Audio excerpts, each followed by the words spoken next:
I would now like to introduce you to Rachel Sussman, who will be speaking about her photography, which is behind her.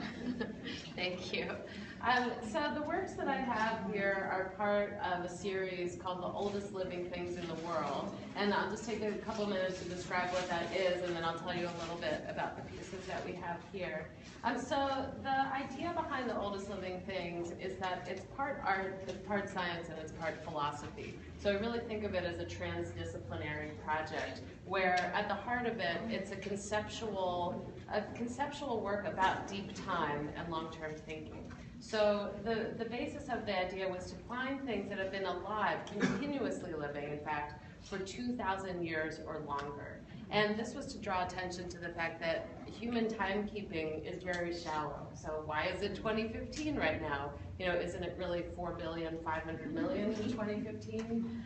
So the idea was to try to start to create a relationship to these living organisms and ourselves, all living organisms, but on a time scale that we're not used to thinking about.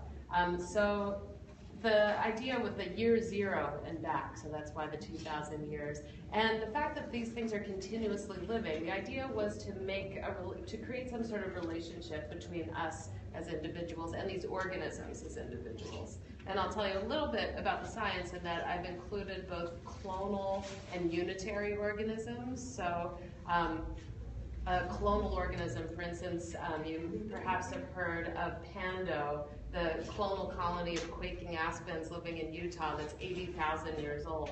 And if you see it, it looks like a forest. But in fact, it's actually one organism. And the way that works, it's one giant interconnected root system, and each tree is a stem coming up from that system. So genetically, there's no new information that's been introduced for at least 80,000 years. This is different from a single tree, which is a unitary organism, and we are all unitary organisms, I think, for now. So that was my idea in terms of creating, just sort of anthropomorphizing these organisms too, to create a more one-to-one personal relationship. I should mention my background is completely in the arts. I got the idea while looking for an art and science project to do. So I really was searching for something that I felt would be able to be broad enough and meaningful enough to become a long-term project. This took 10 years, by the way, so I wasn't expecting that when I first started out. But I got the idea after a trip to Japan that I took in 2004. And after a couple of missteps, ended up, as having a bit of an uncomfortable time on this trip. But people said, oh, if you're interested in nature, which I was, I'd been doing a lot of landscape work about the relationship between humanity and nature. People said, if you're interested in nature, you have to go visit the 7,000-year-old tree. And so I was intrigued, and it was on this remote island, so I had to go to the far end of Kyushu and get a 3 or 4 hour ferry ride to this island. Once you get to the island, it's a 2-day hike to visit the tree. So it was a commitment. And the tree is part of the project. It's not here in the museum now. And I'd like to tell you I had an epiphany standing in front of this tree, and it's all only about this physical journey, but it's really about a creative intellectual journey as well. And it took a long time processing it afterward. And in fact, I was telling some friends the story of this trip over dinner in New York where I live. And it's like, that's when I had my aha moment, where I knew I could combine the art, the science, and this philosophical thinking about deep time into this project. And I ran home and got started on it, and 10 years later, here we are. So in the interim, I visited every continent. I photographed 30 different subjects that are 2,000 years old and older. The oldest being some bacteria living in the Siberian permafrost that's 500,000 years old, so pretty mind-blowing. But I'll take a few minutes to show you, talk a little bit about what we have here. Starting here, this is a baobab tree in South Africa in the Limpopo province. The baobabs are kind of an anomaly in that a lot of the oldest living things are growing incredibly slowly. So over time, I was starting to make some just to analyze what are the similarities, like what can we take from these organisms that are some kind of lesson about how to achieve such longevity. So there's always an exception to the rule. The baobab trees are enormous. This is on tribal lands you can see for reference, there's a little picnic table down in this corner. And the baobabs tend to hollow out as they get older, so it's eventually losing its structural integrity and it just won't be able to survive that much longer. But one of the things I think about with the baobabs and these other organisms is the idea of palimpsests and layering, so things containing layers of their own history within themselves. At the center, this is starting to get erased. At the surface, you can see there's some graffiti or scratchiti in the bark of the tree there. And this is also an important reason why I've chosen photography, not only because it's the medium that I'm most comfortable with, but also because there's something really interesting about the temporal layering that happens when you're making a photograph of something that this had to stand here for 2,000 years before I can show up and make a photograph in a 60th of a second.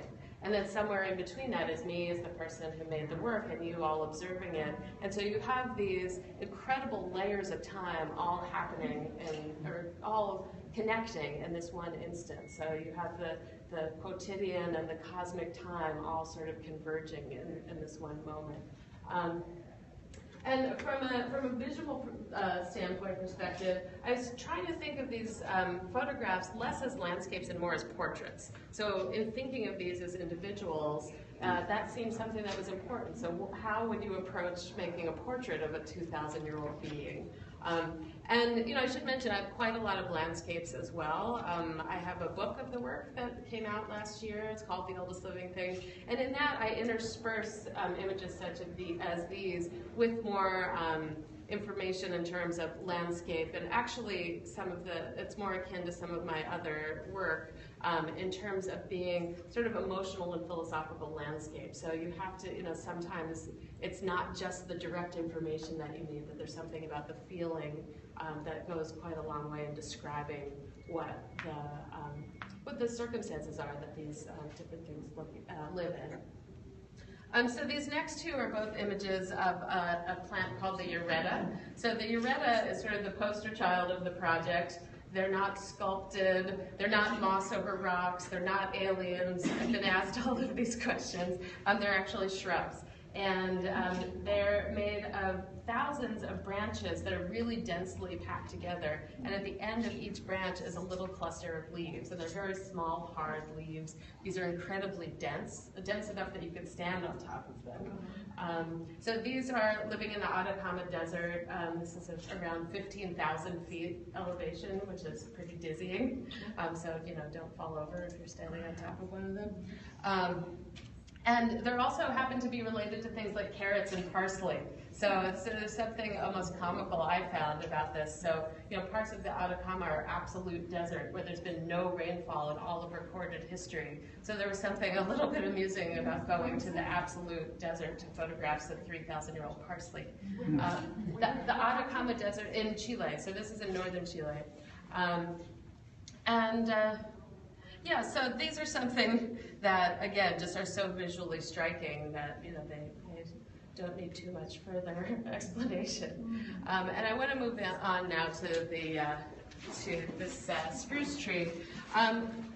You would probably not guess from looking at this image, this tree is 9,550 years old. So if you go back to what I was saying at the beginning about clonal organisms, this is growing clonally. So in other words, it keeps sending up new shoots that genetically are the same as it was nearly 10,000 years ago. But what's so remarkable and alarming about this tree is that it's essentially a portrait of climate change. And what I mean by that is that this scrubby mass of branches down here used to be what this tree looked like for 9,500 years, just these low-lying branches. In the past 50 or so years, this spindly trunk started growing in the center. And why did that happen? This is on the top of a high mountaintop plateau in Sweden. It started getting warmer. So as it's gotten warmer, we can see that this organism has shifted the way that it uses its energy and is growing. So, and this is not the only one. There's a number of these other ancient spruce trees that are behaving much the same way. And this was discovered by some scientists who were specifically looking for clues to climate-related anomalies in the growth of the organisms. So I think this also just goes to show, we talk a lot about climate and conservation, which is obviously a really important message through the body of this body of work. But you can see that you don't even need to step foot here to create some change in this organism's environment. And it could be a really critical change. We don't know if that's a good idea or not. All of a sudden expending all of your energy in a single trunk when for nearly 10,000 years this diversified approach was very effective. For me, it really makes me think and is a pretty powerful symbol. So in general, I think all of these organisms belong to all of us. They have varying degrees of protection from, this is so protected I can't tell you exactly where it is. Others are on public and even private property. Some have no protection whatsoever. Some have UNESCO status. But they live on every continent. I believe that there's something symbolically that just transcends the things that divide us, and that they're very important as beacons of something quite hopeful, but also in dire need of our protection. So, thank you.